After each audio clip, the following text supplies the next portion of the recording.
আজকে আমি সকাল সকাল উঠেই শুরু করে দিলাম স্কিন কেয়ার। আমি কিন্তু স্কিন কেয়ার একদমই করি না।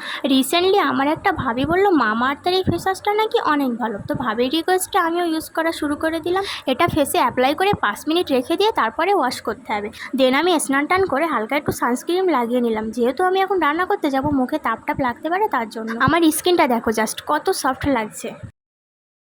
আজকে শুক্রবার, জুম্মার দিন, বর যাবে নামাজ পড়তে, তাই দেখো এখানে রেডি সেডি হয়ে একেবারে কমপ্লিট হয়ে গেছে বর। এবার একটু আতরটা মেখে চলে যাবে। আমি 10 টাকা বরকে দিলাম, বললাম আমার জন্য একটু দোয়া করবে।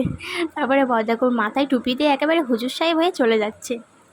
আমি এখানে বরকে বলছিলাম এদিকে একটু তাকাও দেখি কেমন লাগছে আমার বরটাকে। আমার বর ক্যামেরার সামনে আসতে প্রচণ্ড লজ্জা পায়, তাই দেখো হালকা স্মাইল করে চলে যাচ্ছে কেমন করে।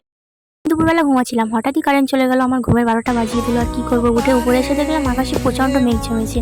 তারপরে হঠাৎই বৃষ্টি চলে আসলো, তো ছাদে এসে দেখলাম এ বাবা কত জোরে বৃষ্টি হচ্ছে। বিকালবেলা থেকে আমার কিছু কাছের বান্ধবীরা ভিডিও কল করেছিল, ওদের সাথে কথা বলে আমার অনেকটা ভালো লাগছিল। আর ওদের সাথে কথা বললে না আমার হাজার মন খারাপ থাকলেও আমাকে হাসতেই হবে, মানে ওরা এতটাই ফানি।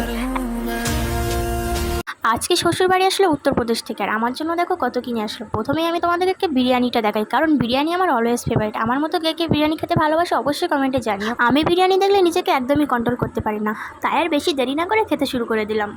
না রে না, আর তো পারে না মন আমার নাস্তা না বুধ একজনের হৃদয়, না রে না কারো ধার ধার। তারপর আমি আবার আইসক্রিম খেতে শুরু করে দিলাম। এটা তো আমার অনেক ফেভারিট, আর আমার ফেভারিট জিনিসগুলোই আমার শ্বশুরমশাই আনে। আর কর্নেটোর এই উপরের চকলেট আর নিজের চকলেটগুলোই আমার ফেভারিট। তারপরে দেখো আবার কতগুলো খাবার। আমি সারাদিন টুকটাক করে এসব খাবারই খাই, আর এর মধ্যে থেকে আমার এই গুড়ের গজাটাই আমার ফেভারিট লাগে। দাঁড়াও তোমাদেরকে আমি একটা জিনিস দেখাই, এটা দেখতে পাচ্ছ? আচ্ছা বলো তো এর মধ্যে কি থাকতে পারে। আর এগুলো প্যাক করা আছে, তো তাই আমি নিজেও খুলে দেখিনি আসলে এর মধ্যে কি আছে। আমি অবশ্য পরে খুলে দেখবো, তোমরা যদি জেনে থাকো তাহলে অবশ্যই কমেন্টে জানিও। তো গাইস, ভিডিওটা আমি আর বেশি বড় করছি না, এখানেই এন্ড করছি। তো আমার এরকম ছোটো ছোটো ভিডিও দেখতে যদি তোমাদের ভালো লেগে থাকে তাহলে অবশ্যই চ্যানেলটা সাবস্ক্রাইব করে দিও। আর যদি ফেসবুক পেজ থেকে দেখো তাহলে অবশ্যই পেজটা ফলো করে দিও।